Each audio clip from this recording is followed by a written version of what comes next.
Today we're going to be answering the question, is the BRZ with a turbo actually reliable? Now we all know that the BRZ from the factory is in fact a slower vehicle. It's not the fastest sports car on the planet. It does in fact need a little bit more power. I actually drove this car mostly stock for the last 10 years, first 10 years of ownership. However, recently I have added a pretty decent sized turbo that's capable of over 600 horsepower. And you might be asking why? We're going to get a little bit more into detail with that in this video here today. But the end all answer is, can a BRZ be reliable with a turbocharger strapped onto it? I'm going to daily drive this car turbocharged. I'm even going as far as tuning the car on my own.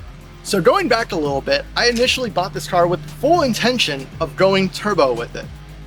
However, I needed a vehicle that could just do daily things and be decently fun to drive. I don't want a boring car. Boring cars are for, well, boring people. Sorry. So in order for the BRZ to be reliable, you have to understand a few common things. And that's going to be, first of all, the engine and its capabilities. Number two, the turbo kit that you choose and which one you go with will ultimately define how the vehicle drives and its responsiveness. Number three, the tune, of course, because, well, a tune could really make or break the entire car. Also, the fuel system, the factory capabilities of it, and what's great about the D4S fuel system in general, as well as the transmission and driveline capabilities and their power limitations. And last but certainly not least, the supporting modifications to keep everything else alive that, well, you may not realize you need at first when you dive into getting a turbo for the car, but it adds up. The little stuff will really nickel and dime you. So without further ado, let's start with the engine and its capabilities and what you really need to look out for and understand when diving in to add more power to this motor. Because obviously there are limitations and certain weak points of the motor that you really need to keep into the back of your mind.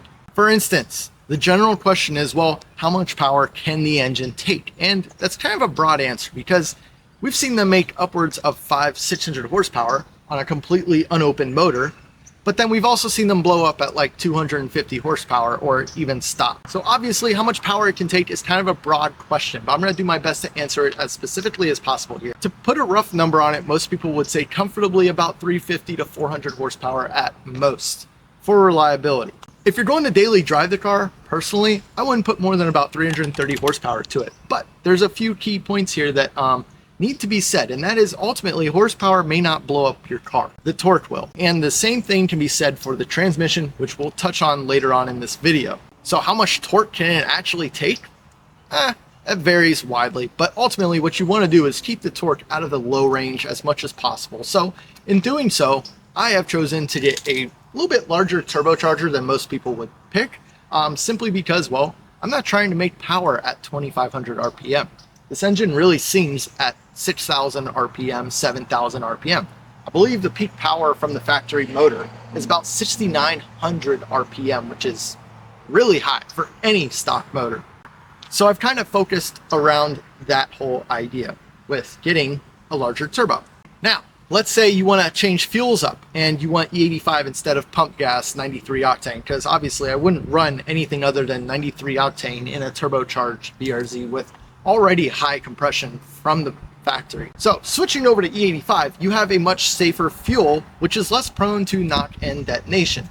So with that said, you could probably run more 350 to 400 horsepower with that pretty easily. However, you still run into the problem of making too much torque down low, because with the 85 you typically will make more torque and you can run more advanced ignition timing. So once again, you want to keep that in the back of your mind. Keep the torque out of the low end and mid range of your power curve and keep the power up top, because that is how you're going to get the most out of this motor. Now, as of right now, my current setup is making roughly 270 to 280 horsepower on only 7 psi of boost. You turn that up to about 10 to 12 psi and it'll probably be a happy 330 to 350 horsepower with some E85. Pretty incredible, really, and honestly these cars at 300 horsepower is a ton of fun and highly underrated. And of course, keeping the engine alive, you have to have a good quality tune. So I'm going to make that our number 2 point, and that is get a good tune or find a good tuner. If you don't have a BRZ FRS tuner in your area, at least find someone who has tuned a Subaru before, because in a way they're kind of similar. They're not exactly the same because this has a lot more intricacies to it in that, well, it didn't come from the factory with the turbo. And these have 8 injectors on a 4-cylinder motor. So that really adds a lot more complexities to just tuning the car alone. And obviously, the more the tuner understands the platform and its capabilities, the better result you will have in the long run. And you might be wondering, do you need a dyno to tune the car? And the answer is no. They could street tune it. A lot of these guys, I know Counterspace, for instance, has done hundreds of these tunes, probably thousands. And not a single one needs a dyno. A dyno, at the end of the day, is simply a tool for tuners to use. Or if you just want a paper that says how much power you made for bragging rights, you can do that. But personally, you're better off with a little bit of a street tune and then a little bit of fine tuning on the dyno. You really need both aspects to get the best out of your tune. Notice how I said best, not most, because, well, shooting for the highest and most power out of what you have really comes with a lot of risk. You're better off just taking what you can get and accepting that for what it is. Also, as far as the tune goes, be sure to have that set up before you start installing the turbo kit, because, well, you don't want to install it all and then be forced to drive it if it is for any reason your daily driver. So be sure to reach out to at least a tuner of some sort and get in contact with someone so that they know what your plan is and what your time frame is like. They might be backed up for months and may not be able to get to you right away, and you may have to, well, be in a rush and source somebody else, which may not be a very optimal situation that you want to get yourself into. Which leads me to my next point, which is going to be the turbo or turbo kit you have chosen. Now, I have chosen to piece together my own turbo kit, and it comes with a little bit extra work. And by a little, I mean a lot. It's a little bit more complex, but I got what I wanted at the end of the day, not some off-the-shelf turbo kit. Now, if you're curious, I'm running the full-blown Motorsports hot side and cold side piping with their intercooler. However, I'm running a Boost Lab 54 XR Plus turbo, which is the equivalent to about a G30 660 turbo. I picked this turbo being a little bit on the larger side for this car, simply because I didn't want the mid-range torque and I didn't want the turbo coming online super instantly. And that'll in turn save the motor in the long run, because I'm not making so much torque down low. I'm not trying to build 10 PSI of boost at 2,500 RPM. It's not something I want. Now, I will say that there are some quality turbo kits out there that work phenomenally, and the one that I've installed before that was just perfect. Everything's perfectly mapped out. If you are new to installing turbochargers into any car, you've never done it before and you're nervous about it, I can't recommend the HKS kit enough. I believe it's the GT3 RS turbo kit. It comes with everything from the zip ties to the heat shrink and a full paper instruction manual with all of it. It's phenomenal.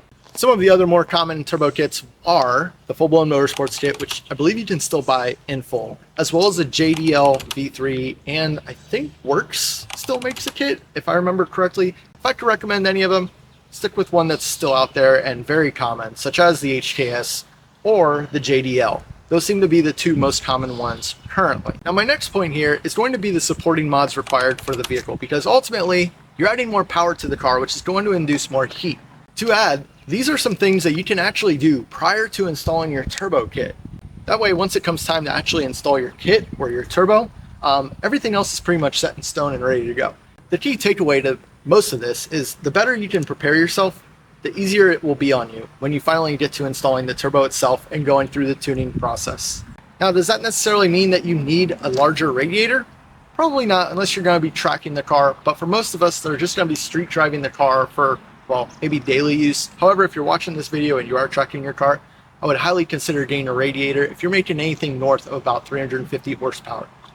But that's just the radiator. Most of these kits will actually require you to purchase slim fans to be installed, such as my full-blown Motorsports kit, which is supposed to have slim fans. However, I opted not to do it right away. I actually have them seen in the garage in a box, which we'll probably be installing in an upcoming video. However, I didn't install them yet because, well, I kind of want to see how long these fans will last. I was able to shave away the factory fan shrouds and make the factory fans work with the turbo kit. Now, there has been some melting of plastic in the process, but we call that self-clearancing where I come from, so it works. The fans still blow, it's cooling the radiator, it's keeping the engine cool, it's working fine for now. Another supporting mod that you will definitely need, and I have confirmed this myself with my own research and monitoring of data, is an oil cooler.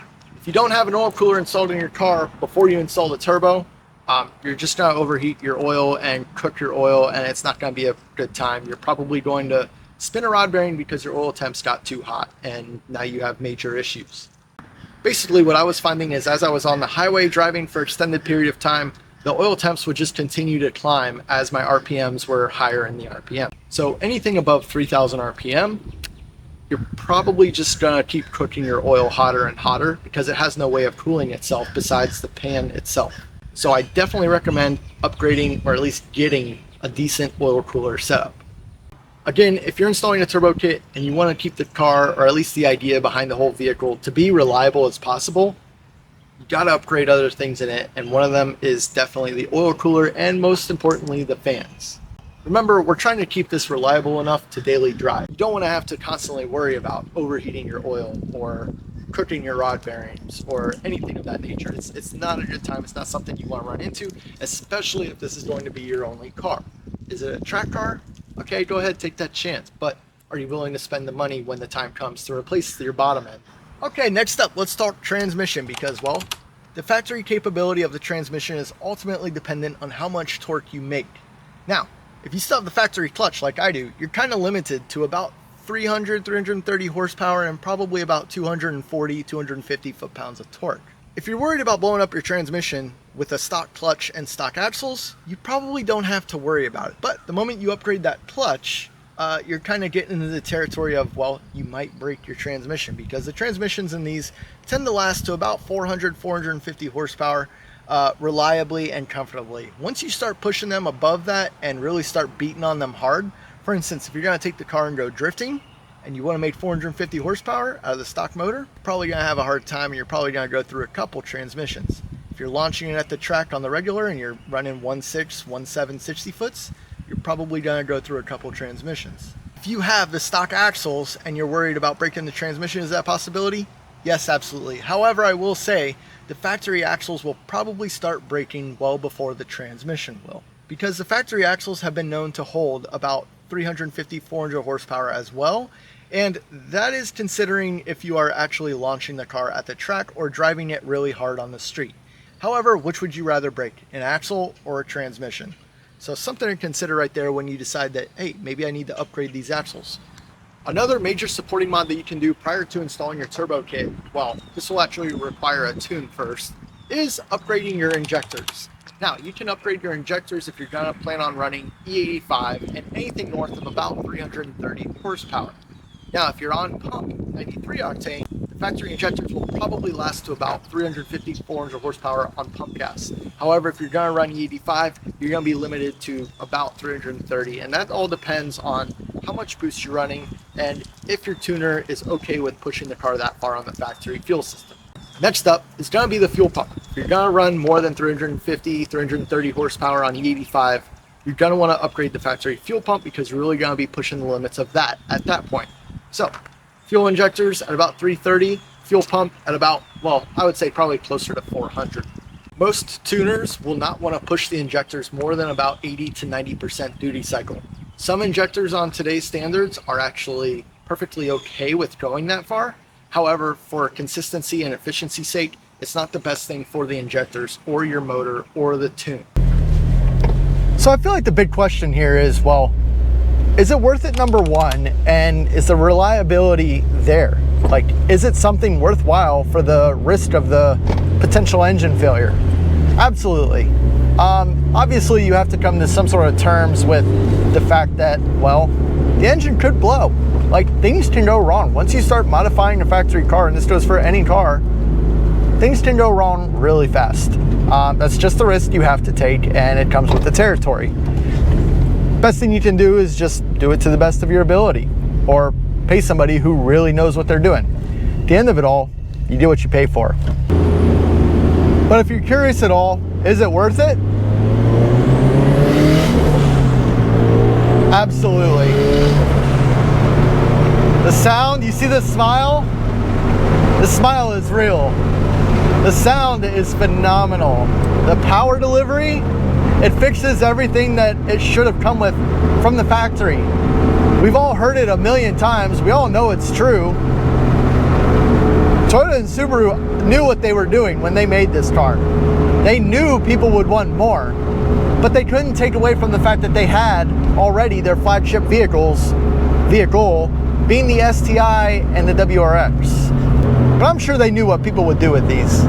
So I guess my main point here is that in the end, you want to focus on keeping the car reliable. Do you want more power? Yes. But in the process of wanting more power, you have to keep it in your head that you want the car to be reliable, and that's exactly what it will be. If you run into a situation where you're like, can I get by with doing no oil cooler?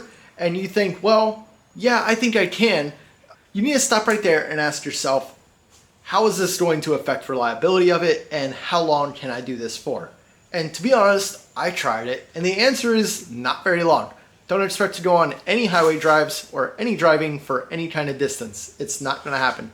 Can you make it around the block and up the street? Yes, probably no more than about a 15-minute drive, but outside of that, forget it. And as far as reliability goes, the reason I recommended the parts and the turbo kits that I did is simply because, well, when you're doing it, you don't wanna have to run into any kind of fitment issues. If you start getting into the whole, oh, well, I'll custom fab this and I'll custom fab that, you're opening up yourself for another wormhole, and that can get very expensive and very timely. Because at the end of the day, there's three things that you got on a checklist when it comes to building a car: fast, reliable, or expensive. You can only pick two. Also, let's not forget, when you're upgrading certain things such as the injectors or the clutch, you don't want to go ahead and buy a 700 horsepower clutch for your 300 horsepower daily driver, because that's just going to make the drivability of the car absolutely horrendous. You're gonna hate the fact that your clutch pedal is so heavy and the clutch is so grabby, and when you go to start off in first gear, it wants to shake the whole car. It's not gonna be fun. Also, for instance, the injectors. If you put in larger injectors on this car, it's going to affect the drivability as well. It's gonna affect your idle. It's gonna affect your light throttle drivability, simply because when it crosses over from that direct port injection to port injection, it's going to be basically dumping in a lot of fuel on the first pulse of those bigger injectors, because bigger injectors require more voltage just to open, which means they're not going to be able to dump in the smallest amount of fuel that your smaller injectors are able to. This is all just stuff that kind of happens in the background and the thought process that goes into building a perfectly reliable daily driver. If you want the car to perform its function as a streetable daily driver with a little bit more pep in its step, you have to build the car to do so. If you want the car to function as a drift missile, you want the car to be super responsive on an autocross course, you gotta build it to do so. If you choose to make more power out of your car than what it is comfortably capable of making, you're gonna lose that drivability of it. That is why 4 cylinders from the factory are not making 700-800 horsepower. That's just not a thing. They're comfortably making 300 to 400 horsepower nowadays with the addition of a turbo and a lot of computer tuning. At the end of it all, is it worth it? To me, absolutely 100%. I love every bit of having this car turbocharged. I wish I would have done it sooner, but at the end of the day, I know that would not have been feasible nor sensible for me to do so, just for the state that I was in with my life at that time. However, now that I'm older, I'm a lot more comfortable with ripping motors out of stuff and rebuilding things. I have other vehicles that I can drive, and financially, I think I'll be all right if anything should happen to it. Do I really want to? Absolutely not. But so at the end of it all, I really hope you guys enjoyed this video, and I highly, highly suggest you turbocharging your own BRZ. Just do it smart and do it properly. Don't be dumb about it. There is a cheap way of doing it responsibly. And by that, I mean efficiently and effectively. Don't just buy the cheapest thing on the market just because of the price. Do your research what works and what is reliable for the price that you are willing to pay.